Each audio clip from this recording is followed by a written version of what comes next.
മുഹറം മാസം നമ്മുടെ നാട്ടിൽ ഒരുപാട് അനാചാരങ്ങളുടെയും അന്ധവിശ്വാസങ്ങളുടെയും കെട്ടുകഥകൾ ബന്ധപ്പെട്ട് കിടക്കുന്നൊരു മാസമാണ്. മുഹറത്തിൽ ഒരുപാട് നഹ്സ്, നല്ല കാര്യങ്ങളൊന്നും തുടങ്ങാൻ പറ്റിയ മാസമല്ല, യാത്രകളൊന്നും ചെയ്യാൻ പറ്റിയ മാസമല്ല എന്നൊക്കെ വിശ്വസിക്കുന്ന ആളുകളുണ്ട്. ഇതിൻ്റെ കാരണം നമ്മുടെ നാട്ടിലെ മുസ്ലിങ്ങൾക്കിടയിലുണ്ടായ ഷിയഈ സ്വാധീനമാണ്, ഷിയാക്കളുടെ സ്വാധീനമാണ്. ഷിയാക്കൾ മുഹറം മാസത്തെ ഇത്രയേറെ ഒരു നഹ്സായി, ഒരു അപശകുനമായിട്ടൊക്കെ കാണുന്നത് യഥാർത്ഥത്തിൽ കർബല സംഭവത്തോടനുബന്ധിച്ച മഹാനായ ഹുസൈൻ റളിയല്ലാഹു അൻഹു മരണപ്പെടുന്നത് കർബലയിലാണ്, ഷഹീദാവുന്നത് കർബലയിലാണ്. ആ കർബല കൂട്ടക്കൊല നടക്കുന്നത് ഈ മുഹറം മാസത്തിലാണ്. അതുകൊണ്ട് തന്നെ അതുമായി ബന്ധപ്പെടുത്തി ഈ മാസത്തെ ഒരുപാട് കുറ്റം പറയുന്നവരും ഈ മാസത്തിലുമായി ബന്ധപ്പെട്ട് ഒരുപാട് അന്ധവിശ്വാസങ്ങൾ പ്രചരിപ്പിക്കുന്നവരുമുണ്ട്. പക്ഷേ യഥാർത്ഥത്തിൽ മുഹറത്തെക്കുറിച്ച് റസൂലുള്ളാഹി സ്വല്ലല്ലാഹു അലൈഹി വസല്ലം പറഞ്ഞത് ഷഹ്റുല്ലാഹിൽ മുഹറം എന്നാണ്, അള്ളാഹുവിൻ്റെ മാസമാണ് മുഹറം എന്നാണ്. ഇന്ന് നമ്മളൊക്കെ നോമ്പനുഷ്ഠിക്കുന്നുണ്ട്. പരിശുദ്ധ റമദാൻ മാസത്തിന് ശേഷം അള്ളാഹുവിൻ്റെ അടുത്ത് ഏറ്റവും ശ്രേഷ്ഠമായ നോമ്പ് ഷഹ്റുല്ലാഹിൽ മുഹറം, അള്ളാഹുവിൻ്റെ മാസമായ മുഹറം മാസത്തിൽ എടുക്കുന്ന നോമ്പാണ് എന്ന് റസൂലുള്ളാഹി സ്വല്ലല്ലാഹു അലൈഹി വസല്ലം പഠിപ്പിച്ചു തന്നിട്ടുണ്ട്.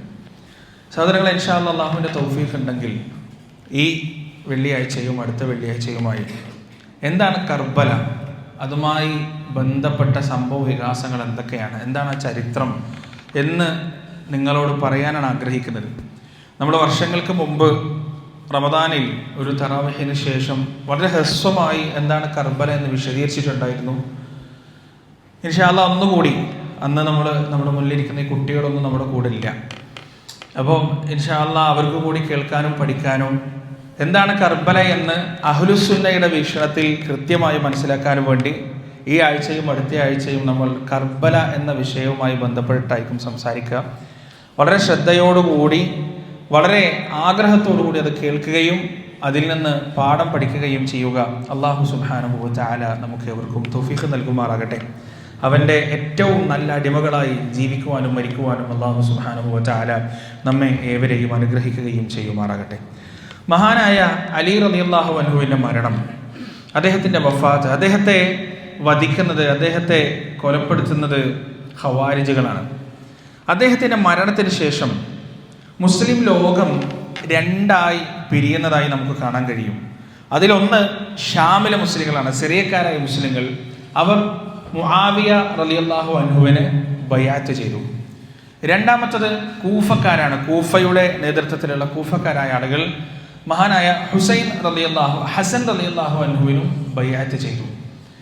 നമുക്കറിയാം, ഇസ്ലാമിക ലോകത്ത് മുസ്ലിങ്ങൾ ഏറ്റവും കൂടുതൽ സങ്കടത്തോടെയും പ്രയാസത്തോടെയും കാണുന്ന രണ്ട് യുദ്ധമാണ്. ഒന്ന് ജമൽ യുദ്ധം, രണ്ട് സിഫീൻ യുദ്ധം. ജമൽ യുദ്ധത്തിൽ ആയിഷ റളിയല്ലാഹു അൻഹയും അലി ഇബ്നു അബി താലിബ് റളിയല്ലാഹു അൻഹയുമായിരുന്നു നേർക്കുന്നത്. സിഫീൻ യുദ്ധത്തിൽ മുആവിയ റളിയല്ലാഹു അൻഹുവും അലി ഇബ്നു അബി താലിബ് റളിയല്ലാഹു അൻഹുമായിരുന്നു നേർക്കുന്നത്. ഈ രണ്ട് യുദ്ധങ്ങളുടെ പ്രത്യേകത, അന്ന് വരെ നടന്ന കുഫാറുകളുമായിട്ടുള്ള, കാഫിരീങ്ങളുമായിട്ടുള്ള യുദ്ധത്തിൽ മുഴുവൻ, അന്ന് വരെ നടന്ന എല്ലാ യുദ്ധങ്ങളിലും മരണപ്പെട്ട മുസ്ലിങ്ങളുടെ എണ്ണത്തേക്കാൾ കൂടുതലായിരുന്നു ഈ രണ്ട് യുദ്ധത്തിൽ മുസ്ലിങ്ങളുടെ മരണം എന്നത് മുസ്ലിം ലോകത്തെ വേദനിപ്പിക്കുന്ന വലിയൊരു സംഗതിയാണ്. സിഫീൻ യുദ്ധത്തെക്കുറിച്ച് പറയാറുള്ളത്, സിഫീൻ യുദ്ധത്തിൽ മുആവിയ റളിയല്ലാഹു അൻഹുവിന്റെ ഭാഗത്തു നിന്നും അലി റളിയല്ലാഹുവിന്റെ ഭാഗത്തു നിന്നും യുദ്ധം ചെയ്തുകൊണ്ടിരുന്ന രണ്ട് സ്വഹാബികൾ, അവർ യുദ്ധം ചെയ്തുകൊണ്ടിരിക്കുമ്പോൾ, പോരാട്ടം നടത്തിക്കൊണ്ടിരിക്കുമ്പോൾ പെട്ടെന്ന് അവരിൽപ്പെട്ട ഒരാൾ യാ അഖി എന്ന് വിളിച്ചു, സഹോദരാന്ന് വിളിച്ചു. അപ്പോൾ മറ്റേയാളാകെ വല്ലാത്തൊരവസ്ഥയിലായി. നമ്മൾ ഇന്നലെ വരെ സഹോദരന്മാരായിരുന്നു, ഇന്ന് നമ്മളിതാ പരസ്പരം യുദ്ധം ചെയ്യുമെന്ന് വിളിച്ച് പറഞ്ഞപ്പോൾ രണ്ടുപേരും അവരുടെ വാളുകൾ വലിച്ചെറിഞ്ഞ് അവർ കെട്ടിപ്പിടിച്ചു. ആ സമയത്ത് ഒരാളുടെ പിറകിൽ നിന്ന് ഏതോ ഒരു പക്ഷത്തുള്ള ഒരാൾ വാളുകൊണ്ട് കുത്തി, ആ വാളുകൊണ്ട് തന്നെ രണ്ടുപേരും മരണപ്പെട്ടു എന്നത് സുഫീൻ യുദ്ധത്തിലെ ഒരു ചരിത്രമാണ്. മാത്രമല്ല, ഇതുവരെ ഇസ്ലാം കണ്ടിട്ടില്ലാത്ത, മുസ്ലിങ്ങൾ കണ്ടിട്ടില്ലാത്ത വളരെ വൈകാരികമായ പല രംഗങ്ങളും സിഫീൻ ജമൽ യുദ്ധങ്ങളിൽ ഉണ്ടായിട്ടുണ്ട്. കാരണം നിസ്കാരത്തിൻ്റെ സമയമാകുമ്പോൾ എല്ലാവരും നിസ്കരിക്കുന്നത് ഒരേ ഇമാമിൻ്റെ കീഴിലാണ്. അതുപോലെ തന്നെ ജനാസ നമസ്കരിക്കുമ്പോൾ രണ്ട് പക്ഷത്തുള്ള ആളുകൾക്ക് വേണ്ടി രണ്ട് പക്ഷത്തുള്ള ആളുകൾ നിസ്കരിക്കാൻ, ഇങ്ങനെ വേദനാജനകമായ രണ്ട് യുദ്ധങ്ങൾ കഴിഞ്ഞ്, 2 ആഭ്യന്തര യുദ്ധങ്ങൾ കഴിഞ്ഞ് മുസ്ലിം ഉമ്മത്ത് തകർന്നു നിൽക്കുന്ന സമയത്താണ് മുആവിയ അലി റളിയല്ലാഹു അൻഹുവിന്റെ മരണമുണ്ടാകുന്നതും അലി റളിയല്ലാഹു അൻഹുവിന്റെ മരണത്തിന് ശേഷമാണ് മുആവിയ റളിയല്ലാഹു അൻഹു അദ്ദേഹത്തിന്റെ ഖിലാഫത്ത് പ്രഖ്യാപിക്കുന്നതും. അദ്ദേഹത്തിന്റെ ഖിലാഫത്ത് അംഗീകരിക്കാൻ കൂഫക്കാർ തയ്യാറാകാതെ ഹസൻ റളിയല്ലാഹു അൻഹുവിനെ അവർ ബൈഅത്ത് ചെയ്യാൻ, സിഫീൻ യുദ്ധത്തെക്കാൾ, ജമൽ യുദ്ധത്തെക്കാൾ അതിഭീകരവും ഭയാനകവും ഒരുപാട് ആളുകൾ മരിക്കാൻ സാധ്യതയുള്ളതുമായ അടുത്ത ഒരു ആഭ്യന്തര യുദ്ധം മുസ്ലിം ലോകത്ത് പൊട്ടിപ്പുറപ്പെടാനിരിക്കെ മഹാനായ റസൂൽ കരീം സല്ലല്ലാഹു അലൈഹി വസല്ലമയുടെ അത്യുന്നതനായ പൗത്രൻ ഹസൻ ഇബ്നു അലി റളിയല്ലാഹു അൻഹു പറഞ്ഞു, ഞാൻ യുദ്ധത്തിലില്ല, ഞാനിതാ ഖിലാഫത്ത് ഒഴിയുകയാണ്, ഞാൻ മുആവിയ റളിയല്ലാഹു അൻഹുവിന്റെ ഖിലാഫത്ത് അംഗീകരിക്കുകയാണ് എന്ന് പറഞ്ഞ് ഹസൻ റളിയല്ലാഹു അൻഹു, അദ്ദേഹത്തിന്റെ കുടുംബം, ഹുസൈൻ റളിയല്ലാഹു അൻഹു എല്ലാവരും മദീനയിലേക്ക് തിരിച്ചു വരുന്നു. എന്നിട്ട് മുആവിയ റളിയല്ലാഹു അൻഹുവിന്റെ ഭരണത്തിന് കീഴിൽ അദ്ദേഹം ജീവിക്കാൻ ഒരു വലിയ ആഭ്യന്തര കലാപം. റസൂലുള്ളാഹി സ്വല്ലല്ലാഹു അലൈഹി വസല്ലം മിമ്പറിൽ ഖുതുബ നടത്തിക്കൊണ്ടിരിക്കുമ്പോൾ ഹസൻ റളിയല്ലാഹു അൻഹു ഇങ്ങനെ മിമ്പറിലേക്ക് വരുമ്പോൾ റസൂലുള്ളാഹി സ്വല്ലല്ലാഹു അലൈഹി വസല്ലം പറഞ്ഞിട്ടുണ്ടായിരുന്നു, ഒരു വലിയ വിപത്തിൽ നിന്ന് ഈ ഉമ്മത്തിനെ രക്ഷിക്കാൻ പോകുന്ന എൻ്റെ പൗത്രനാണ് വരുന്നത് എന്ന് റസൂലുള്ളാഹി സ്വല്ലല്ലാഹു അലൈഹി വസല്ലം വഹീന്റെ അടിസ്ഥാനത്തിൽ സംസാരിച്ചിരുന്നു. അതാണ് അവിടെ സംഭവിച്ചത്. പ്രിയപ്പെട്ടവരെ, ഹസൻ റളിയല്ലാഹു അൻഹുവിന്റെ മരണത്തിന് ശേഷം അവിടെയാണ് വലിയ സംഭവ വികാസങ്ങൾ നടക്കുന്നത്. ഹസൻ റളിയല്ലാഹു അൻഹുവിന്റെ മരണത്തിന് ശേഷം മുആവിയ റളിയല്ലാഹു അൻഹു ഈ പറയുന്ന അദ്ദേഹത്തിന്റെ മകനെ യസീദ് ഇബ്നു മുആവിയയെ അടുത്ത ഖലീഫയായിക്കൊണ്ട് പ്രഖ്യാപിക്കുകയാണ്. അടുത്ത ഖലീഫയായിക്കൊണ്ട് ആദ്യം തന്നെ പ്രഖ്യാപിച്ചിട്ടുണ്ട് യസീദ് ഇബ്നു മുആവിയ റളിയല്ലാഹു അൻഹു കൂടി മരണപ്പെട്ട് കഴിഞ്ഞപ്പോൾ മുസ്ലിം ലോകം ഉറ്റുനോക്കിയത് 3 പേരിലേക്കാണ്, 3 ആളുകളിലേക്കാണ് മുസ്ലിം ലോകം ഉറ്റുനോക്കിയത്. ഒന്ന് മക്കയിലുണ്ടായിരുന്ന അബ്ദുല്ലാഹ് ഇബ്നു ഉമർ റളിയല്ലാഹു അൻഹു, രണ്ടാമത്തത് അബ്ദുല്ലാഹ് ഇബ്നു സുബൈർ റളിയല്ലാഹു അൻഹു, മൂന്നാമത്തത് ഹുസൈൻ ഇബ്നു അലി റളിയല്ലാഹു അൻഹു. ഈ 3 ആളുകളും എന്ത് നിലപാടാണ് യസീദിന്റെ വിഷയത്തിൽ എടുക്കുക എന്ന് മുസ്ലിം ലോകം ഉറ്റുനോക്കിക്കൊണ്ടിരിക്കാൻ. യസീദിനെ കുറിച്ച് പറയുമ്പോൾ അദ്ദേഹം സഹാബിയല്ല. റസൂലുള്ളാഹി സ്വല്ലല്ലാഹു അലൈഹി വസല്ലമയുടെ മരണത്തിന് 15 വർഷത്തിന് ശേഷമാണ് യസീദ് അദ്ദേഹം ജനിക്കുന്നത്. അദ്ദേഹം സഹാബിയല്ല. പക്ഷേ അദ്ദേഹത്തെക്കുറിച്ചുള്ള ഒരു പരാമർശം റസൂലുള്ളാഹി സ്വല്ലല്ലാഹു അലൈഹി വസല്ലം ഒരു ഹദീസിൽ നടത്തിയിട്ടുണ്ട്. അതുകൊണ്ട് യസീദിനെ കുറിച്ച് കുറ്റം പറയാൻ, യസീദിനെ കുറിച്ച് മോശമായി പറയാൻ മുസ്ലിങ്ങൾക്ക് പാടുള്ളതേയല്ല. കാരണം റസൂലുള്ളാഹി സ്വല്ലല്ലാഹു അലൈഹി വസല്ലം പറയാണ്, അവ്വലു ജയ്ഷിൻ മിൻ ഉമ്മത്തി യഗ്സൂന മദീനത്തൽ ഖൈസർ മഗ്ഫൂറുൻ ലഹും. ആദ്യമായി കൈസറിന്റെ പട്ടണത്തെ, അതായത് കോൺസ്റ്റാന്റിനോപ്പിളിനെ, ആദ്യമായി കുസ്തന്തീനിയ എന്ന് പറയുന്ന പട്ടണത്തെ ആക്രമിക്കുന്ന എൻ്റെ ഉമ്മത്തിൽപ്പെട്ട, അവരോട് യുദ്ധത്തിന് പോകുന്ന എൻ്റെ ഉമ്മത്തിൽപ്പെട്ട എൻ്റെ അനുയായികൾക്ക് മഗ്ഫൂറുൻ ലഹും, അല്ലാഹു അവർക്ക് പുറത്തു തരട്ടെ, അവർക്ക് മംഗളാശംസകൾ എന്ന് റസൂലുള്ളാഹി സ്വല്ലല്ലാഹു അലൈഹി വസല്ലം പ്രാർത്ഥിച്ചിരുന്നു. ആ പ്രാർത്ഥനയിൽ ഈ പറയുന്ന യസീദ് ഇബ്നു മുആവിയ അതിൻ്റെ തലവനായിരുന്നു. ആ പോരാട്ടത്തിന്റെ, ആ ആക്രമണത്തിന്റെ തലപ്പത്തിരുന്നത് യസീദ് ഇബ്നു മുആവിയ റളിയല്ലാഹു അൻഹു ആണ്. അദ്ദേഹത്തിന്റെ കൂടെ ഹുസൈൻ റളിയല്ലാഹു അൻഹുവും ഉണ്ട്. പക്ഷേ പ്രിയപ്പെട്ടവരെ, മുആവിയ റളിയല്ലാഹു അൻഹു ഹിജ്റ 60ാമത്തെ വർഷം റജബ് മാസത്തിൽ മരണപ്പെട്ടപ്പോൾ മുസ്ലിം ലോകം ഈ 3 ആളുകളിലേക്ക് ഉറ്റുനോക്കാൻ തുടങ്ങി. എന്താണ് ഇവർ ചെയ്യുക, എന്തായിരിക്കും ഇവർ ചെയ്യുക? മഹാനായ ഇബ്നു ഉമർ റളിയല്ലാഹു അൻഹു അദ്ദേഹത്തിനൊന്നും നോക്കാനില്ല, അദ്ദേഹം ബൈഅത്ത് ചെയ്തു. അദ്ദേഹം രാഷ്ട്രീയപരമായ പ്രത്യേക ഒരു നിലപാടെടുക്കാത്ത ഒരാളാണ്. അദ്ദേഹത്തിന്റെ ഇബാദത്തും അദ്ദേഹത്തിന്റെ നിസ്കാരം, അദ്ദേഹത്തിന്റെ ഈ പറയുന്ന അധ്യാപനക്കായിട്ട് അങ്ങനെ മക്കയിൽ കഴിഞ്ഞുകൂടാണ്. അബ്ദുല്ലാഹ് ഇബ്നു സുബൈർ റളിയല്ലാഹു അൻഹും ഹുസൈൻ റളിയല്ലാഹു അൻഹും രാഷ്ട്രീയപരമായി ഒരു നിലപാടെടുത്തു. ആ നിലപാട്, ഹുസൈൻ റളിയല്ലാഹു അൻഹു മദീനയിലായിരുന്നു താമസിക്കുന്നുണ്ടായിരുന്നു ഈ സമയത്ത്. ആ സമയം മദീനയിലെ ഗവർണർ ഹുസൈൻ റളിയല്ലാഹു അൻഹുവിനെ അദ്ദേഹത്തിന്റെ വസതിയിലേക്ക് വിളിപ്പിച്ചു. എന്നിട്ട് എത്രയും പെട്ടെന്ന് ബൈഅത്ത് ചെയ്യണമെന്ന് പറഞ്ഞു. ഹുസൈൻ റളിയല്ലാഹു അൻഹു ബൈഅത്ത് ചെയ്യാൻ കൂട്ടാക്കിയില്ല.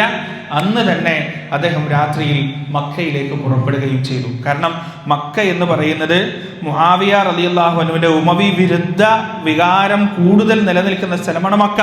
അതുകൊണ്ട് ഹുസൈൻ റളിയല്ലാഹു അൻഹു മദീനയിൽ നിന്ന് മക്കയിലേക്ക് പുറപ്പെടുകയും ചെയ്തു. ഇവിടെയാണ് കർബലയുടെ ചരിത്രം ആരംഭിക്കുന്നത്. ഹുസൈൻ റളിയല്ലാഹു അൻഹു മക്കയിലേക്ക് ബൈഅത്ത് ചെയ്യാതെ പോയതറിഞ്ഞ കൂഫക്കാർ ഇസ്ലാമിക ചരിത്രത്തിൽ ഇത്രത്തോളം പ്രശ്നമുണ്ടാക്കിയൊരു നാട്ടുകാരില്ല. ഇസ്ലാമിക ചരിത്രത്തിൽ ഇത്രത്തോളം പ്രശ്നങ്ങളും വിഷയങ്ങളും ഇത്രത്തോളം കലാപങ്ങളും ഇത്രത്തോളം ചതിയും വഞ്ചനയും നടത്തിയൊരു വിഭാഗം പറയില്ല. ഹുസൈൻ റളിയല്ലാഹു അൻഹു മക്കയിൽ എത്തിയത് അറിഞ്ഞ കൂഫക്കാർ അവരുടെ പണി തുടങ്ങി. അവർ കത്തയക്കാൻ തുടങ്ങി.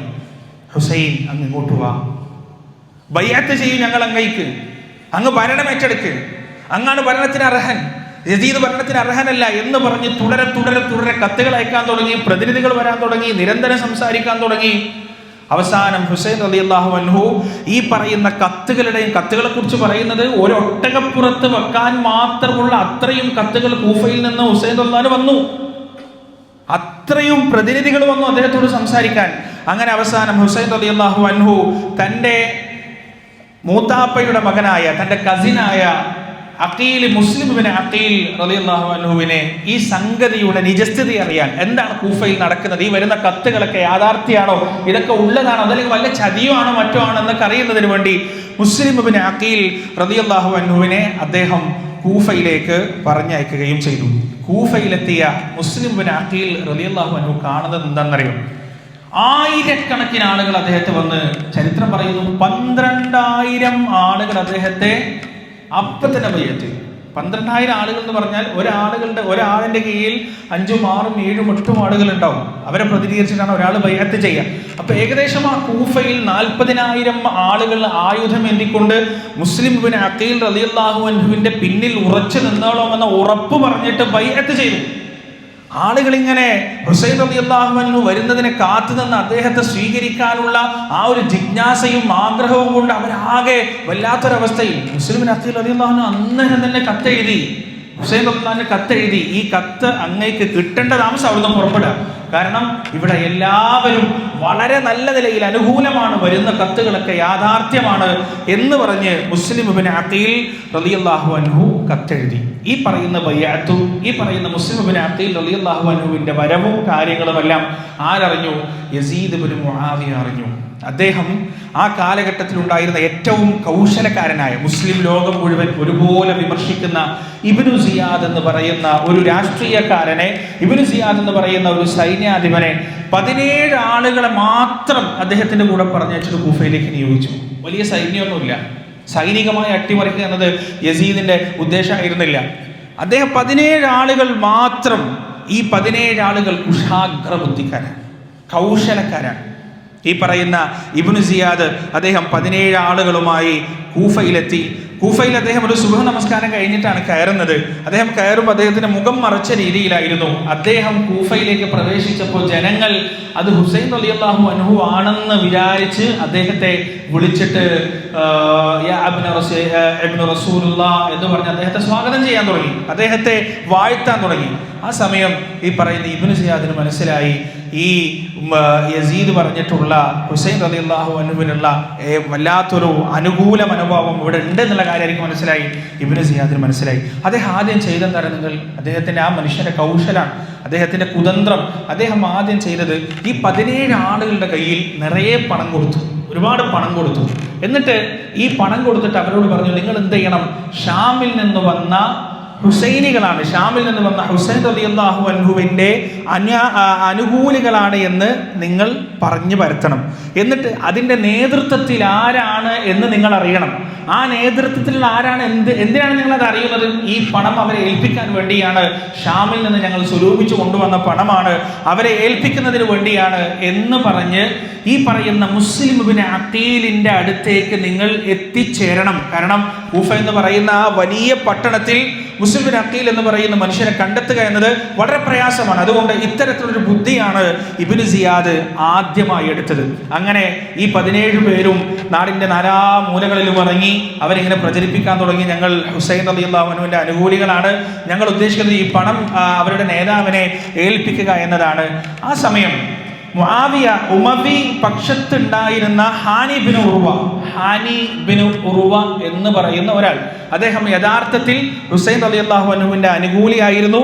പക്ഷേ അദ്ദേഹം മുആവിയ പക്ഷത്ത് നിലകൊള്ളുകയാണ്. അദ്ദേഹം ഒരു സ്പൈ പോലെ, ഒരു ചാരവൃത്തി പോലെ മുആവിയ പക്ഷത്ത് നിലകൊള്ളുകയാണ്. അദ്ദേഹമാണ് യഥാർത്ഥത്തിൽ ഈ ഒരു കുടുക്കിൽപ്പെട്ടത്, ഈ ഒരു തന്ത്രത്തിൽപ്പെട്ടത്. അദ്ദേഹം ഈ 17 പേരിൽ ഒരാളുടെ അടുത്ത് സമീപിച്ചിട്ട് പറഞ്ഞു, ഞാനാണ് ഇതിന്റെ നേതൃത്വം വഹിക്കുന്ന ആൾ, എൻ്റെ കയ്യിലേക്ക് ആ പണം തന്നാ മതി എന്ന് പറഞ്ഞു.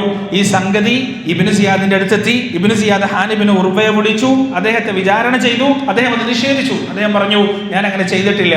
അങ്ങനെ ഈ പറഞ്ഞ കാശ് കൊടുത്ത, പണം കൊടുത്ത ആളെ വിളിച്ചു വരുത്തി അദ്ദേഹത്തെ ഇബ്നു സിയാദ് കോടാലി കൊണ്ട് കുത്തിപ്പരിക്കേൽപ്പിച്ചു.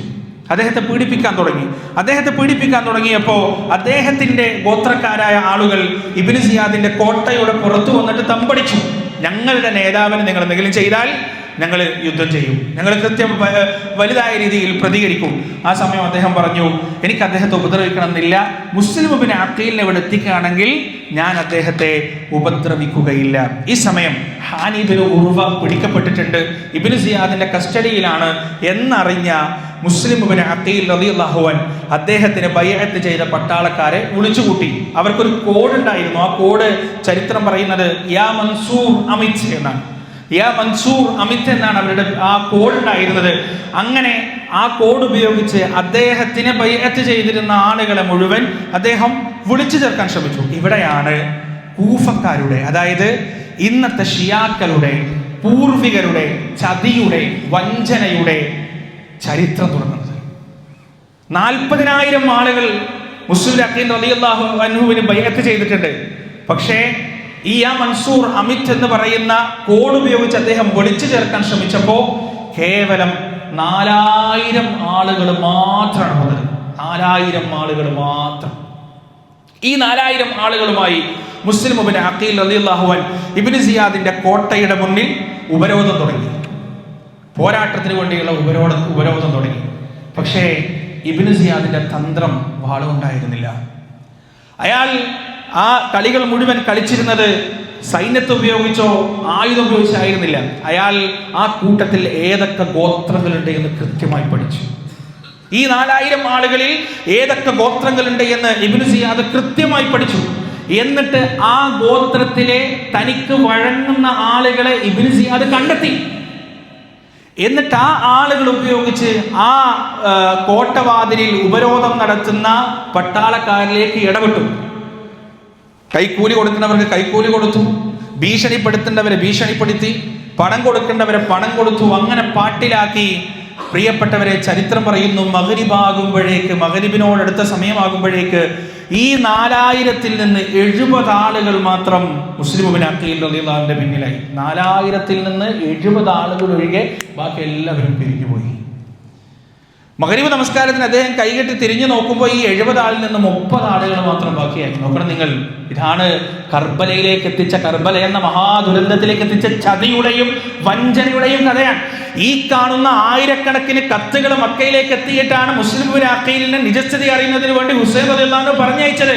പക്ഷേ ഒന്നാമത്തെ ഉപരോധത്തിൽ തന്നെ 10-1 ആളുകൾ മാത്രം വരികയും ആ 10-1 ആളുകളിൽ രാവിലെ മുതൽ വൈകുന്നേരമാകുമ്പോഴേക്ക് മഗ്രിബ് നമസ്കാരം കഴിയുമ്പോഴേക്ക് 30 ആളുകൾ മാത്രം ബാക്കിയാവുകയും ചെയ്തു. ബാക്കി മനുഷ്യന്മാരെ മുഴുവൻ പിരിഞ്ഞുപോയി. ബാക്കി ആളുകൾ മുഴുവൻ പിരിഞ്ഞുപോയി. പ്രിയപ്പെട്ടവരെ, അവസാനം മുസ്ലിം ഇബ്നു അഖീൽ റളിയല്ലാഹു അൻഹു വേദനയോടെ ആളുകളോട് പറയുന്നത്, നിങ്ങൾക്ക് എങ്ങനെയാണ് ഇത് ചെയ്യാൻ സാധിക്കുക? ഈ ചതി എങ്ങനെയാണ് നിങ്ങൾക്ക് ചെയ്യാൻ സാധിക്കുക? അള്ളാന്റെ റസൂലിന്റെ പൗത്രൻ നിങ്ങളൊരു വാക്ക് കൊടുത്തിട്ട് അവസാനം ഉപരോധം തുടങ്ങിയപ്പോ പണത്തിന്റെ മുന്നിൽ, കൈക്കൂലിയുടെ മുന്നിൽ എങ്ങനെയാണ് നിങ്ങൾക്ക് വഴങ്ങാൻ സാധിക്കുക എന്നൊക്കെ മുസ്ലിം ഇബ്നു അഖീൽ റളിയല്ലാഹു അൻഹു വളരെ വൈകാരികമായി ചോദിക്കുന്നുണ്ട്. അവസാനം അദ്ദേഹം ആ കോട്ടവാതിൽ നിന്ന് പിന്തിരിയാണ്. എന്നിട്ട് ബനൂ ജിബ്ലാൻ ഗോത്രം ആ കാലഘട്ടത്തിൽ ഹുസൈൻ റളിയല്ലാഹു അൻഹുവിന്റെ അനുകൂലമായി പോരാട്ടം നടത്തുന്ന, നീക്കം നടത്തുന്നവരുടെ മുൻപന്തിയിലുള്ള ഗോത്രമാണ്. ആ ബനൂ ജിബ്ലാൻ ഗോത്രത്തിന്റെ അടുത്തേക്ക്, ആ ഭാഗത്തേക്ക് മുസ്ലിം ഇബ്നു അഖീൽ റളിയല്ലാഹു അൻഹു പോവാൻ. അങ്ങനെ പോകുമ്പോൾ സംഭവിച്ചത് എന്താ അറിയോ? ഓരോരുത്തരായി പിന്നിൽ നിന്ന് പോയി ബാക്കിയായ 10 ആളുകളും മഹാനായ മുസ്ലിം ഇബ്നു അഖീൽ റളിയല്ലാഹു അൻഹുവിനെ കൈയൊഴിഞ്ഞു. 10 ആളുകളും കൈയൊഴിഞ്ഞു. അവസാനം കൂഫയിലെത്തിയ ഉടനെ 40,000 ആളുകൾ ബൈഅത്ത് ചെയ്ത, 40,000 ആളുകൾ സപ്പോർട്ട് ചെയ്ത മുസ്ലിം ഇബ്നു അഖീൽ എന്ന് പറയുന്ന റസൂലുള്ളാഹി സ്വല്ലല്ലാഹു അലൈഹി വസല്ലമയുടെ പിതൃവ്യ പൗത്രൻ, അദ്ദേഹം വെള്ളം കിട്ടാതെ, ഭക്ഷണം കിട്ടാതെ, വേദനിച്ച് പ്രയാസപ്പെട്ട്, ഒരാൾ പോലുമില്ലാതെ ബനൂ ജിബ്ലാൻ ഗോത്രങ്ങളുടെ ആ പ്രദേശത്തുകൂടി അദ്ദേഹം മലഞ്ഞു തിരിയാൻ തുടങ്ങി. ഈ ചതി നടത്തിയതാരാണ്? ഈ പറയുന്ന ഇന്നത്തെ ഷിയാക്കളുടെ പൂർവികർ, അന്നത്തെ കൂഫക്കാർ, അവരാണ് ഈ കൊടും ചതി നടത്തിയത്. പ്രിയപ്പെട്ടവരെ, അങ്ങനെ അവസാനം അദ്ദേഹം ഒരു വീടിന്റെ വാതിൽ മുട്ടി, ദാഹിച്ചിട്ട്, വിശന്നിട്ട്, തൊണ്ട വറ്റിയിട്ട് ആ വീടിന്റെ വാതിൽ മുട്ടി. ആ വീടിന്റെ വാതിൽ വൃദ്ധയായ ഒരു സ്ത്രീ തുറന്നു. അവരെ ചോദിച്ചു, എന്താണ് നിങ്ങൾക്ക് വേണ്ടത്? മുസ്ലിം അഖീൽ റളിയല്ലാഹു അൻഹു പറഞ്ഞു, എനിക്ക് കുറച്ച് വെള്ളം വേണം, എനിക്ക് കുറച്ച് ഭക്ഷണം വേണം. ആ സ്ത്രീ അത് കൊടുത്തു. താവ എന്ന പേരുള്ള ഒരു വൃദ്ധയാണെന്ന ചരിത്രം നമുക്ക് പറഞ്ഞിരുന്നുണ്ട്. അവർ വെള്ളവും ഭക്ഷണവും കൊടുത്തു. അത് കഴിഞ്ഞിട്ടും മുസ്ലിം അഖീൽ റളിയല്ലാഹു അൻഹു പോകുന്നില്ല. ആ സ്ത്രീ ചോദിച്ചു, എന്താണ് നിങ്ങൾ പോവാത്തത്? നിങ്ങൾക്ക് വെള്ളവും ഭക്ഷണവും ഞാൻ തന്നല്ലോ, വീണ്ടും എന്താണ് നിങ്ങൾ ഇവിടെ നിൽക്കുന്നത്? ആ സമയം അദ്ദേഹം പറഞ്ഞു, ഞാൻ മുസ്ലിം ഇബ്നു അഖീലാണ്. കാരണം മുസ്ലിം ഇബ്നു അഖീൽ എല്ലാവർക്കും അറിയാം, 40,000 ആളുകൾ ബൈഅത്ത് ചെയ്ത നേതാവാണെന്ന് അദ്ദേഹം കൂഫയിൽ. അദ്ദേഹത്തെ എല്ലാവർക്കും അറിയാം. കേട്ടപ്പോൾ ഈ സ്ത്രീ ഞെട്ടിപ്പോയി. അവർ വളരെ നല്ല സ്ത്രീയാണ് എന്നാണ് ചരിത്രം പറയുന്നത്. അവർ ഞെട്ടിപ്പോയി, അവരാകെ ബേജാറായിപ്പോയി. നിങ്ങൾ എന്താണ് ഇങ്ങനെ വെള്ളം കിട്ടാതെ, ഭക്ഷണം കിട്ടാതെ, എവിടെ നിങ്ങളുടെ അനുയായികൾ, എവിടെ നിങ്ങളുടെ പടയാളികൾ എന്ന് ചോദിച്ച് സ്ത്രീ ആകെ ബേജാറായി. മുസ്ലിം ഇബ്നു അഖീൽ റളിയല്ലാഹു അൻഹു പറഞ്ഞു, എനിക്ക് നിങ്ങൾ സംരക്ഷണം തരണം, എനിക്ക് ഒളിച്ചു നിൽക്കാൻ ഒരിടം തരണം. അങ്ങനെ മുസ്ലിം ഇബ്നു അഖീൽ റളിയല്ലാഹു അൻഹുവിനെ ഈ സ്ത്രീ തൻ്റെ വീട്ടിൽ കയറ്റി, ആ വൃദ്ധയായ സ്ത്രീ വീട്ടിൽ കയറ്റി ഒളിക്കാൻ ഒരിടം കൊടുക്കുകയാണ്. സഹോദരങ്ങളെ, അവിടെ കുറച്ച് കഴിഞ്ഞപ്പോൾ ഈ വൃദ്ധയായ സ്ത്രീയുടെ മകൻ വന്നു. മകൻ വന്നപ്പോൾ സ്ത്രീക്ക് സ്വാഭാവികമായിട്ടും അവർക്ക് പറയണം ആരാണിത്, എന്താണിത്. അങ്ങനെ അവർ പറഞ്ഞു, മോനെ, നീ ഒരിക്കലും ഇബ്നു സിയാദിന് കൊടുക്കരുത്, ഇത് മുസ്ലിം ഇബ്നു അഖീലാണ്, അദ്ദേഹം നമ്മളുടെ അടുത്ത് അഭയം പ്രാപിച്ചിരിക്കുകയാണ്, ഒരിക്കലും ഇബ്നു സിയാദിന് കൊടുക്കരുത്, പറഞ്ഞു കൊടുക്കരുത് എന്ന് പറഞ്ഞു. മകൻ പറഞ്ഞു, ആയിക്കോട്ടെ അമ്മ, ഞാൻ പറഞ്ഞു കൊടുക്കൂല, കുഴപ്പമില്ല, നമുക്ക് അദ്ദേഹത്തെ സംരക്ഷിക്കാം എന്നൊക്കെ പറഞ്ഞു. പക്ഷേ ആ മകൻ യഥാർത്ഥത്തിൽ ഈ പറയുന്ന 40,000-ൽപ്പെട്ട ഒരു ചതിയനായിരുന്നു. ഈ പറയുന്ന 40,000-ൽപ്പെട്ട ഒരു വഞ്ചകനായിരുന്നു ആ മകനും. ആ മകൻ നിസ്കരിക്കാൻ എന്ന വ്യാജേന വീട്ടിൽ നിന്നിറങ്ങി നേരെ ഇബ്നു സിയാദിൻ്റെ ഉദ്യോഗസ്ഥരോട് ചെന്ന് പറഞ്ഞു, എൻ്റെ വീട്ടിൽ മുസ്ലിം ഇബ്നു അഖീലുണ്ട്, എനിക്കുള്ള പ്രതിഫലം തന്നാൽ നിങ്ങൾക്ക് അയാളെ എൻ്റെ വീട്ടിൽ നിന്ന് പിടിച്ചു കൊണ്ടുപോകാം. അല്ല, അദ്ദേഹം പറഞ്ഞത്, നിങ്ങൾക്ക് മുസ്ലിം ഇബ്നു അഖീലിനെ ഞാൻ കാണിച്ചു തരാം, എനിക്ക് പ്രതിഫലം തന്നാൽ മതി. ആ പ്രതിഫലം സ്വീകരിച്ചപ്പോൾ അദ്ദേഹം പറഞ്ഞു, എൻ്റെ വീട്ടിൽ മുസ്ലിം ഇബ്നു അഖീലുണ്ട്, നിങ്ങൾക്ക് പോയി അദ്ദേഹത്തെ പിടിക്കാം. നോക്കുക പ്രിയപ്പെട്ടവരെ, ഈ പറയുന്ന കൂഫക്കാരുടെ ചതി എത്രമാത്രം വലുതാണ്, എത്ര തീവ്രമായ ചതിയിലൂടെയാണ് അവർ മുസ്ലിം ഇബ്നു അഖീൽ എന്ന് പറയുന്ന ഹുസൈൻ റളിയല്ലാഹു അൻഹുവിന്റെ ജ്യേഷ്ഠ സഹോദരനെ കുടുക്കിയത് നിങ്ങൾ നോക്ക്. അവസാനം വീട് വളഞ്ഞു. ഇബ്നു സിയാദിന്റെ പട്ടാളക്കാർ ഈ മുസ്ലിം ഇബ്നു അഖീൽ നിന്നിരുന്ന വീട് വളഞ്ഞു. ആ വീട് വളഞ്ഞ അവർ പറഞ്ഞു, പെട്ടെന്ന് പുറത്തിറങ്ങി വന്നിട്ടില്ലെങ്കിൽ ഈ വീട് ഞങ്ങൾ കത്തിക്കും. തനിക്ക് സംരക്ഷണം തന്ന ആ വൃദ്ധയായ സ്ത്രീയെ വേദനിപ്പിക്കാൻ മുസ്ലിം ഇബ്നു അഖീൽ റളിയല്ലാഹു അൻഹു ആഗ്രഹിച്ചില്ല. അദ്ദേഹം ആ വീട്ടിൽ നിന്ന് പുറത്തേക്ക് വന്നു. അദ്ദേഹത്തെ അവർ പിടിച്ചു കെട്ടി ഇബ്നു സിയാദിന്റെ മുന്നിൽ ഹാജരാക്കാൻ വേണ്ടി അദ്ദേഹത്തെ പിടിച്ചു കെട്ടി. ആ സമയം ആ കൂട്ടത്തിൽ, ഏത് കൂട്ടത്തിലുണ്ടാവുമല്ലോ പ്രിയപ്പെട്ടവരെ, ഒരു കുറച്ചെങ്കിലും നന്മയുള്ളൊരു മനുഷ്യൻ, ചരിത്രത്തിൽ ഒരുപാട് അഭിപ്രായ വ്യത്യാസമുള്ള ഒരു മനുഷ്യനാണ് മുഹമ്മദ് ഇബ്നു അഷ്അത്ത് എന്ന് പറയുന്ന ആ കൂട്ടത്തിലെ നേതാവ്, ആ ചെറിയ കൂട്ടത്തിലെ നേതാവ്. അദ്ദേഹം മുസ്ലിം ഇബ്നു അഖീൽ അദ്ദേഹത്തോട് പറഞ്ഞു, എന്നെ നിങ്ങൾ കൊന്നോളൂ, എന്തും ചെയ്തോളൂ, എനിക്ക് കുഴപ്പമില്ല, പക്ഷേ കൂഫയിലെ കാലാവസ്ഥ അനുകൂലമാണെന്ന് പറഞ്ഞ് ഞാൻ എൻ്റെ സഹോദരന് കത്തെഴുതിയിട്ടുണ്ട്, പ്രവാചകന്റെ പൗത്രന് കത്തെഴുതിയിട്ടുണ്ട്. അദ്ദേഹം മക്കയിൽ നിന്ന് പുറപ്പെട്ടിട്ടുണ്ടാവും. അദ്ദേഹത്തോട് ഞാൻ പിടിക്കപ്പെടുകയാണ്, കൊല്ലപ്പെടുകയാണെന്ന വിവരം നിങ്ങൾ അറിയിക്കണം. അദ്ദേഹത്തോട് കൂഫയിലെ ആളുകൾ ചതിയന്മാരാണ്, വഞ്ചകന്മാരാണ്, വിശ്വസിക്കരുത് എന്ന വാർത്ത നിങ്ങൾ അറിയിക്കണം. ഈ ഒരു കാര്യം അദ്ദേഹത്തെ നിങ്ങൾ അറിയിക്കണം. എന്നെ നിങ്ങൾ കൊന്നോളൂ, കുഴപ്പമില്ല. അങ്ങനെ മുഹമ്മദ് ഇബ്നു അഷ്അത്ത് എന്ന് പറയുന്ന മനുഷ്യൻ ഈ പറയുന്ന വാർത്ത ഹുസൈൻ റളിയല്ലാഹു അൻഹുവിന്റെ അടുത്തേക്ക് എത്തിച്ചു എന്നാണ്. പക്ഷെ ഒരുപാട് വൈകിപ്പോയി. കാരണം അന്ന് കൂഫയിൽ നിന്ന് മക്കയിലേക്ക് ഒരു സംഗതി എത്തണമെങ്കിൽ മിനിമം 3-4 ആഴ്ച വേണം. 3 ആഴ്ച എന്തായാലും വേണം. അപ്പോൾ ഈ അറിയിപ്പ് ഒരുപാട് വൈകിപ്പോയി. ഹുസൈൻ റളിയല്ലാഹു അൻഹു അദ്ദേഹത്തിന്റെ കുടുംബമായിട്ട്, ഹുസൈൻ റളിയല്ലാഹു പുറപ്പെട്ടത് ഒരു യുദ്ധത്തിനല്ല, അതേ ഒരു സംഘടനത്തിനല്ല, അദ്ദേഹത്തെ ക്ഷണിക്കുന്ന ഒരു നാട്ടിലേക്ക്, ആ നാടിന്റെ ഭരണാധികാരം ഏറ്റെടുക്കാൻ വേണ്ടിയിട്ട് അദ്ദേഹത്തിന്റെ കുടുംബമായിട്ടാണ് അദ്ദേഹം പുറപ്പെട്ടത്. ഭാര്യയും മക്കളൊക്കെ ആയിട്ടാണ്, അഹ്ലു ബൈത്തിലെ 60-70ഓളം വരുന്ന ആളുകളായിട്ടാണ് അദ്ദേഹം പുറപ്പെടുന്നത്. സുബ്ഹാനല്ലാഹ്. കൂട്ടത്തിൽ കുറച്ച് അദ്ദേഹത്തിന്റെ അനുകൂലികളും. ഈ അറിയിപ്പ് കിട്ടുമ്പോഴേക്ക് ഒരുപാട് വൈകിയിരുന്നു. അങ്ങനെ മുസ്ലിം ഇബ്നു അഖീൽ റളിയല്ലാഹു അൻഹുവിനെ അവർ പിടിച്ചു കൊണ്ടുപോയി. സഹോദരങ്ങളെ, അവിടുന്ന് എന്തെന്നില്ലാത്ത പീഡനം ഈ ഇബ്നു സിയാദ് എന്ന് പറയുന്ന തെമ്മാടിയായ മനുഷ്യൻ എന്തെന്നില്ലാത്ത പീഡനം മുസ്ലിം ഇബ്നു അഖീൽ റളിയല്ലാഹു അൻഹുവിന് നൽകി. അവസാനം ഹിജ്റ 60-ാമത്തെ വർഷം ദുൽഹജ്ജ് 9 അറഫ നടക്കുന്ന ദിവസം ഈ കോട്ടയുടെ, കൂഫയിലെ ഉമവി കോട്ടയുടെ ഏറ്റവും മുകളിലത്തെ നിലയിൽ നിന്ന് മുസ്ലിം ഇബ്നു അഖീൽ റളിയല്ലാഹു അൻഹുവിനെ അവിടുന്ന് വലിച്ച് താഴേക്കെറിഞ്ഞു. ആ താഴേക്കെറിയുന്നതിന് തൊട്ട് മുമ്പ് അദ്ദേഹം പറഞ്ഞു, അഷ്ഹദു അന്ന ലാ ഇലാഹ ഇല്ലല്ലാഹ് വഅഷ്ഹദു അന്ന മുഹമ്മദൻ റസൂലുള്ളാഹ്. അല്ലാഹുവേ, നീയാണ് സാക്ഷി, ഞങ്ങൾ വിളിച്ചു വരുത്തിയ ഈ ജനവിഭാഗത്തിൻ്റെയും ഞങ്ങളുടെയും ഇടയിൽ നീയാണ് സാക്ഷി എന്ന് പറഞ്ഞിട്ടാണ് അദ്ദേഹം ആ കെട്ടിടത്തിൻ്റെ മുകളിൽ നിന്ന് വീഴുന്നതും മരണപ്പെടുന്നതും. മുസ്ലിം ഇബ്നു അഖീൽ റളിയല്ലാഹു അൻഹു ഷഹീദാവാൻ.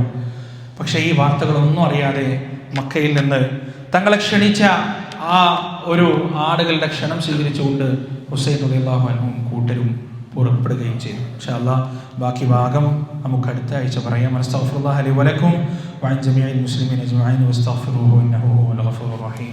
പ്രിയപ്പെട്ടവരെ, മുസ്ലിം ലോകത്ത് ഉദിക്കാനിരിക്കുന്ന ഈ കറുത്ത കാളരാത്രികളെക്കുറിച്ച് റസൂലുള്ളാഹി സ്വല്ലല്ലാഹു അലൈഹി വസല്ലം തൻ്റെ ജീവിത കാലഘട്ടത്തിലെ അവസാന സമയത്ത് പല സന്ദർഭങ്ങളിലായി മുന്നറിയിപ്പ് നൽകിയതായി കാണാൻ കഴിയും. റസൂലുള്ളാഹി സ്വല്ലല്ലാഹു, അതായത് ഉസ്മാൻ ഇബ്നു അഫ്ഫാൻ റളിയല്ലാഹു അൻഹുവിൻ്റെ മരണത്തോടുകൂടി മുസ്ലിം ലോകത്ത് ഖിയാമത്ത് നാൾ വരെ അവസാനിക്കാത്ത പിളർപ്പിൻ്റെയും ചിത്രതയുടെയും വാതിൽ തുറക്കാണ്. ഇത് അള്ളാഹു ഈ സമുദായത്തിന് നൽകുന്ന മെഹനത്താണ്. അള്ളാഹു ഈ സമുദായത്തിന് നൽകുന്ന ഇംതിഹാനാണിത്. ഇത് ഖിയാമത്ത് നാൾ വരെ നിലനിൽക്കും. ഈ ഭിന്നിപ്പ്, ഈ അഭിപ്രായ ഭിന്നത, ഈ ഇഖ്തിലാഫ്, ഇത് ഖിയാമത്ത് നാൾ വരെ നിലനിൽക്കും. മുസ്ലിം ഉമ്മത്തിനെ മുഴുവൻ ഒരുമിപ്പിക്കാൻ ആർക്കും കഴിയില്ല. സ്വഹാബത്തിന് കഴിഞ്ഞിട്ടില്ല, പിന്നല്ലേ മുസ്ലിം ഉമ്മത്തിനെ മുഴുവൻ ഒരേ ചരടിൽ കോർത്ത് മുന്നോട്ട് കൊണ്ടുപോകാൻ ഒരാൾക്കും കഴിയില്ല. റസൂലുള്ളാഹി സ്വല്ലല്ലാഹു അലൈഹി വസല്ലമ തൻ്റെ വസിയ്യത്തുകളിൽ ആവർത്തിച്ച് പറഞ്ഞ സംഗതിയാണ്, എൻ്റെ കാലശേഷം നിങ്ങൾ ഒരുപാട് ഇഖ്തിലാഫുകൾ കാണും, ഒരുപാട് അഭിപ്രായ വ്യത്യാസങ്ങൾ കാണും. ഞാനും എൻ്റെ ഖുലഫാഉർ റാഷിദുകളും ഉറച്ചു നിന്നത് ഏതിലാണോ അതിൽ ഉറച്ചു നിൽക്കുന്നവർക്ക് അഭിവാദ്യങ്ങൾ എന്ന് റസൂലുള്ളാഹി സ്വല്ലല്ലാഹു അലൈഹി വസല്ലം പറഞ്ഞിട്ടുണ്ട്. പ്രിയപ്പെട്ടവരെ, അള്ളാഹിൻ്റെ റസൂല് പറഞ്ഞതായി കാണാം, മദീനയുടെ മുകളിൽ, അറബ് ലോകത്തിൻ്റെ മുകളിൽ രാത്രിയുടെ കറുത്ത ചീളുകൾ പോലെ ഫിത്നയുടെ ആരംഭം ഞാൻ കാണുന്നുണ്ട്, ഫിത്നയുടെ സമാരംഭം ഞാൻ കാണുന്നുണ്ടെന്ന് റസൂലുള്ളാഹി സ്വല്ലല്ലാഹു അലൈഹി വസല്ലം ഉഹുദിൽ പോയിട്ട് പ്രവാചകൻ ഉഹുദിൽ മരിച്ചു കിടക്കുന്ന, ഉഹുദിൽ ഷഹീദായ ആളുകളോട് പ്രവാചകൻ ഒരു സംസാരം നടത്തിയിട്ടുണ്ട്. നിങ്ങൾ എത്ര ഭാഗ്യവാന്മാർ, വരാൻ പോകുന്ന ഫിത്നകളൊന്നും കാണാതെ നിങ്ങൾക്ക് മരണപ്പെടാൻ സാധിച്ചല്ലോ, അള്ളാഹുവിൻ്റെ മാർഗ്ഗത്തിൽ ഷഹീദാവാൻ സാധിച്ചല്ലോ എന്ന് റസൂലുള്ളാഹി സ്വല്ലല്ലാഹു അലൈഹി വസല്ലം പറയുന്നുണ്ട്. സഹോദരങ്ങളെ, ഇനിയും ഒരുപാട് ചിത്രതകളും അഭിപ്രായ വ്യത്യാസങ്ങളും ഈ ഉമ്മത്തിൽ ഉണ്ടാവും. എന്തൊക്കെ അഭിപ്രായ വ്യത്യാസങ്ങൾ ഉണ്ടായാലും, എന്തൊക്കെ ചേരിതിരിവുകൾ ഉണ്ടായാലും അവിടെയെല്ലാം മാന്യതയുടെ സീമകൾ പാലിക്കുക എന്നത് ഓരോ മുസ്ലിമിൻ്റെയും ബാധ്യതയാണ്. മാത്രമല്ല, എപ്പോഴും അള്ളാഹുവോട് പ്രാർത്ഥിക്കുക, അല്ലാഹുമ്മ റബ്ബ ജബ്രായീല വമികാഈല വഇസ്റാഫീൽ فاطر السماوات والأرض عالم الغيب والشهادة أنت تحكم بين عبادك فيما كانوا فيه يختلفون اهدني لما اختلف فيه من الحق بإذنك إنك تهدي من تشاء إلى صراط مستقيم. വല്ലാത്തൊരു പ്രാർത്ഥനയാണിത്. റസൂലുള്ളാഹി സ്വല്ലല്ലാഹു അലൈഹി വസല്ലമ തഹജ്ജുദിൽ ദുആഉൽ ഇഫ്തിതാഹായി ചൊല്ലിയ പ്രാർത്ഥന, തഹജ്ജുദ് തുടങ്ങുമ്പോൾ നടത്തിയ പ്രാർത്ഥന എന്താണ്? ജിബ്രീലിൻ്റെയും മീകായിലിൻ്റെയും ഇസ്രാഫിൻ്റെയും ലോകങ്ങളുടെയും ആകാശങ്ങളുടെയും ഭൂമിയുടെയും എല്ലാം റബ്ബായ സൃഷ്ടാവായ റബ്ബേ, നീയാണ് എൻ്റെ അടിമകൾ വിയോജിക്കുന്നതിൽ തീർപ്പ് കൽപ്പിക്കുന്നത്. അല്ലാഹുവേ, നിന്റെ അനുമതിയോടെ, നിന്റെ സ്നേഹത്തോടെ അവർ വിഘടിച്ചു നിൽക്കുന്നതിൽ നേരായ പാതയിൽ എന്നെ നയിക്കണമേ. ഇന്നക തഹ്ദീ മൻ തശാഉ ഇലാ സിറാത്തി മുസ്തഖീം. നിശ്ചയം നീയാണ് ചൊവ്വായ മാർഗത്തിലേക്ക് നയിക്കുന്നവനെന്ന് റസൂലുള്ളാഹി സ്വല്ലല്ലാഹു അലൈഹി വസല്ലം പ്രാർത്ഥിക്കുമായിരുന്നു എല്ലാ ദിവസവും. നമ്മൾ പ്രാർത്ഥിക്കണം, നമ്മൾ ദുആ ചെയ്യണം. അല്ലാഹുവേ, ഈ വിഘടിച്ചു നിൽക്കുന്ന ഒരുപാട് സംഘടനക്കുള്ളിൽ അവാന്തര വിഭാഗങ്ങൾ, അതിൻ്റെ അവാന്തര വിഭാഗങ്ങൾക്കുള്ളിൽ ഗ്രൂപ്പുകൾ, ഓരോ വ്യക്തിക്കും നേതാവാകണം, ഓരോ വ്യക്തിക്കും സ്വന്തം സംഘടന ഉണ്ടാക്കണം, ഓരോ വ്യക്തിക്കും സ്വന്തം വിഭാഗം ഉണ്ടാക്കണം, ഓരോരുത്തർക്കും അധികാരം വേണം. ഇങ്ങനെ വിഘടിച്ച് പോകുന്ന ഈ മുസ്ലിം ഉമ്മത്തിൽ റബ്ബേ, ഇഹ്ദിനി ലിമഖ്തുലിഫ ഫീഹി മിനൽ ഹഖ് ബിഇദ്നിക്, നിന്റെ അനുവാദത്തോടെ, നിന്റെ സ്നേഹത്തോടെ റബ്ബേ, അവർ ഈ പറയുന്ന വിഘടിച്ചു നിൽക്കുന്നതിൽ നേരായ വഴി എനിക്ക് കാണിച്ചു തരണേ അല്ലാ എന്ന് അള്ളാഹുവിനോട് ആത്മാർത്ഥമായി പ്രാർത്ഥിച്ചാൽ അള്ളാഹു സുബ്ഹാനഹു വ തആല ആ ഒരു ഹുദ നമുക്ക് നൽകുമെന്ന കാര്യത്തിൽ യാതൊരു സംശയവുമില്ല. അള്ളാഹു സുബ്ഹാനഹു വ തആല നമ്മെ എല്ലാം നേർമാർഗത്തിലാക്കട്ടെ. അള്ളാഹുവിന് ഏറ്റവും ഇഷ്ടപ്പെട്ട അടിമകളായി ജീവിക്കാൻ നമുക്ക് അള്ളാഹു സുബ്ഹാനഹു വ തആല തൗഫീഖ് നൽകട്ടെ. അള്ളാഹുവിൻ്റെ പ്രവാചകന്റെ സ്വഹാബികളെ നന്നായി സ്നേഹിക്കാനും അവർക്കിടയിൽ ഒരു വേർതിരിവും നടത്താതിരിക്കാനും അള്ളാഹു നമുക്ക് തൗഫീഖ് നൽകട്ടെ. മുആവിയ റളിയല്ലാഹു അൻഹുവിനെ ചീത്ത പറയുന്നവരുണ്ട്, അരുത് പ്രിയപ്പെട്ടവരെ, അരുത്. യസീദിനെ തെറി പറയുന്നവരുണ്ട്, അരുത് പ്രിയപ്പെട്ടവരെ. മഹാരഥന്മാരായ സ്വഹാബികളാണ്. അവരെ ജഡ്ജ് ചെയ്യാൻ, അവരെ വാല്യുവേറ്റ് ചെയ്യാൻ എനിക്കും നിങ്ങൾക്കും ഒരു അർഹതയുമില്ല എന്ന് നമ്മൾ മനസ്സിലാക്കുക. അവരുടെ രാഷ്ട്രീയ നിലപാടുകളിൽ എന്തെങ്കിലും തെറ്റുകളുണ്ടെങ്കിൽ അള്ളാഹുവും അവരുമായി അത് തീർത്തുകൊള്ളും. അതിൻ്റെ ഇടയിൽ തീർപ്പ് കൽപ്പിക്കാൻ നമ്മളാളല്ല എന്ന് നാം മനസ്സിലാക്കുക. ഇബ്നു ഉമർ റളിയല്ലാഹു അൻഹുവിന്റെ സ്റ്റാൻഡാണ് ഏറ്റവും നല്ല സ്റ്റാൻഡ് എന്ന് മനസ്സിലാക്കുക. അള്ളാഹു നമുക്ക് തൗഫീഖ് നൽകട്ടെ.